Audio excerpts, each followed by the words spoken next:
વખત જે છે સાહેબ એ રાજાશાહી વખત 1800 વીઘા જેવું બોલાય છે. ગામવાળા જે કાંઈ હોય મતલબ અત્યારે 700 વીઘા જેવું વાળ થયેલું છે કે જે કોઈને આજુબાજુ લગતું આ તે હોય ભીડ જામી ગયેલું હોય તો એ બધું છૂટું કરવા માટે આ લોકો અરજી લઈને આવ્યા. અમે એનો ગ્રામ પંચાયત દ્વારા જે કાંઈ યોગ્ય નિકાલ થશે એ કરવા માટે. તમને શું પ્રાંત સાહેબ પ્રાંત સાહેબ એવું કીધું છે કે ભાઈ એમની જે કાંઈ ફી ભરવાની થાય છે એ પંચાયતને ભરવાની હોય તો ભરાવી ગયો એટલે ફી ભરવા માટે અમારી પંચાયત તૈયાર છે. પણ સરપંચ કહે છે ગ્રામ પંચાયત તૈયાર છે. તમે શું કહેશો બોલી આ માલધારી ઓટલા આવ્યા ગૌચરમાં દબાણ થયું છે કેમ સરકાર જાગતી નથી? કેમ પશુપાલકોને અહીં સુધી આવવું પડે છે?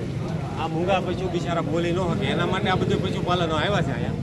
અને 100% પ્રાંત સાહેબે અને મામલતદાર સાહેબને આપણે નિરપેક્ષ ભાવે એણે કીધું છે કે બધું તમારું સોલ્યુશન આવી જાય જે કાંઈ. અને પંચાયતનો જે કાંઈ કામગીરી છે મેન પંચાયતની છે. સરપંચને એવો આદેશ છે કે તમે લોકો સાફ કરાવો અને ફી ભરી ગયો ટોટલ DRLમાં ફી ભરીને તમે સાફ કરાવી જોઈએ કે તમારી જવાબદારી જોઈએ 100%.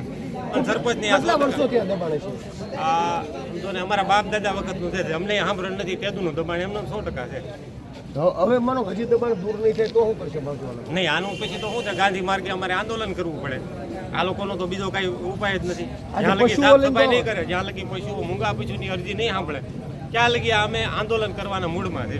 એમની તો પશુપાલકોનું થાય હું ત્યાં સુધી ના અત્યારે તો સમજો એ બધા કોકના ખેતરમાં કાઢાવડા છેડા વાડમાં જે વાગતા હોય અત્યારે બધા ભેહું કે ગાવું ચારવા જાય. હરેશભાઈ હાલમાં આપણી સાથે અન્ય અહીંના સ્થાનિક છે એને પણ પૂછવાના પડે. શું કહેશો પશુપાલકોને અહીં સુધી આવવું પડે છે? આજરોજ અમે સિમરણ ગામેથી સમસ્ત દલિત સમાજ માલધારી સમાજ અમે ગૌસર જે અમારી માંગણી છે વર્ષોથી જે હાલ હાલ પૂરતો કોઈ સ્થગિત થયો છે ક્યારેય કોઈ છુટકારો એનો આવતો નથી. અમે લોકો એટલા માટે આવ્યો છે કે આ માલધારી સમાજ બહુ જાજો છે અને ગૌસર ખુલ્લું થાય એના માટે અમે પ્રાંત સાહેબને અરજી આપેલ છે. પ્રાંત સાહેબે એવું આશ્વાસન આપ્યું છે કે ગ્રામ પંચાયતમાં રજૂઆત કરો અને ફી ભરી દો તો તમારું એ કામ તાત્કાલિક થશે અને નહીં થાય તો પછી તો ફરીવાર અહીંયા તમે મળજો એવું અમને આશ્વાસન આપ્યું. અને અમે ફી ભરવા પણ તૈયાર છીએ. ગ્રામ પંચાયત સદસ્ય છું, અનુસૂચિત જાતિમાંથી આવું છું. હરેશભાઈ કાંતિભાઈ સોંદરવા મારું નામ છે. અમે તમામને કીધું ભાઈ આ રીતે છે આપણા ગામનું દબાણ વર્ષોથી દબાણ છે જે દૂર થાય એવી અમારી સરકારશ્રીની માંગણી છે. તમે શું કહેશો દબાણ થયું છે ક્યાં સુધી કેમ તંત્ર સાંભળ્યું?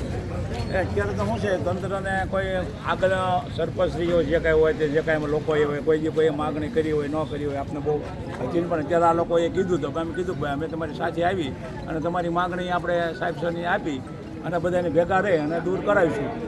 એટલે જેથી કરીને તમારો પ્રશ્ન પણ થઈ જાય અને હકીકત પ્રશ્ન છે જ એનો એમાં કંઈ ખોટું પણ નથી કે ભાઈ દબાણ ઘણું છે અને બાકીના જે કેટલું દબાણ છે અને કેટલું ખુલ્લું છે? જો આમ તો એ આ બધા કહે છે એટલું બધું છે નહીં. 1300 વીઘાનું છે પડતર ને ગૌસર ને બધું ભેગું થઈને સરકારી ખરાબો ને બધું ભેગું થઈને 1300 વીઘાની આજુબાજુનું ગૌસર ને એ બધું કમ્પ્લીટ હશે. પણ એમાં આમ ગણતરી કરો તો અત્યારે એને સારવા માટેનું 100 વીઘા જેવું નહીં હોય કારણ કે બાકીનો ગાંડો બાવળ ઊભો છે. એટલે એ દૂર થાય અને બાકીનું ગૌસર છૂટું થાય એટલે આ લોકોનો પ્રશ્ન હલ થઈ જાય. અને સરપંચશ્રીઓને પણ સાથે રાખી અને વિનંતી કરીને કીધું ભાઈ તમે પણ સાથે આવો અને આ લોકોનો પ્રશ્ન આપણે દૂર કરો. અને અત્યાર સુધી સરપંચ અમારે છેલ્લા 3.5 વર્ષથી સરપંચ હતા નહીં અને છેલ્લા 1-2 મહિનાથી જે સરપંચની ચૂંટણી થઈ છે ત્યારથી સરપંચ આવ્યા એટલે આ લોકોએ માગણી લીધી અને તે પહેલાં અગાઉ પણ આવેદન આ લોકોએ આપેલું છે. બરાબર છે. એટલે એના માટે અમે એ લોકોની સાથે આવી જઈએ. આપણે તો અહીંયા છે વળી શું કહેશો પશુપાલકોને આવી હાલત? આ પશુપાલકોને બહુ ખરાબ હાલત છે. અમારા ગામમાં ગૌચર વધારે છે ઘણું છે પણ એમાં અત્યારે પશુપાલકો છે એને રોડ માથે હાંકવું પડે અને અંદર ગૌચરની અંદર ગાંડો ભાવ પુષ્કળ થઈ જાય. એટલા માટે અત્યારે એને સારવા માટે અને 100-150 વીઘા જેવું ગૌચર એમાં રહ્યું છે. એમાં જે ગૌચર માલિકોર ગાંડો ભાવ વધારે છે એટલે એ લોકોને રોડે હાલવું પડે.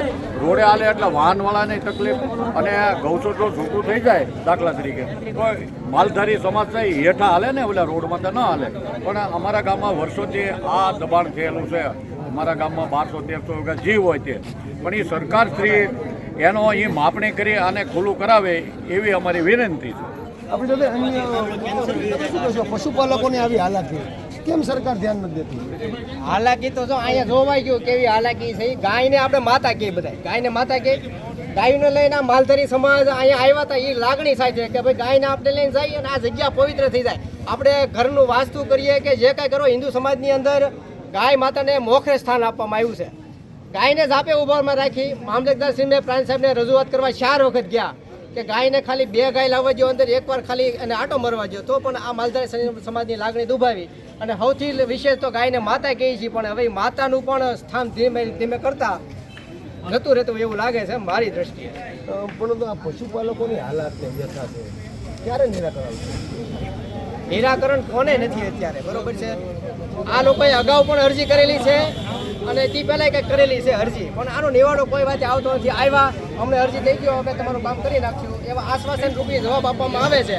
પણ આપણે સાહેબને પણ કહી, પ્રાંત સાહેબને અને મામલતદાર સાહેબને પણ કહી કે આ લોકો આવ્યા છે, જે લાગણીથી આવ્યા છે એ લોકોનું વહેલી તકે કામ કરવામાં આવે. અમે ખરા દિલથી મામલતદાર સાહેબનો પણ આભાર માનીએ છીએ અને પ્રાંત સાહેબનો પણ આભાર માનીએ છીએ કે જે કાંઈ આ લોકો આવ્યા છે એને બીજી વખત આ રીતે આવવું ન પડે, ગાય માતાને અહીં સુધી ધક્કો ન ખવડાવવો પડે એવી લાગણી સાથે અમે અહીંયા આવ્યા છીએ. પશુપાલકો જે રીતે હેરાન પરેશાન છે ને પશુપાલકો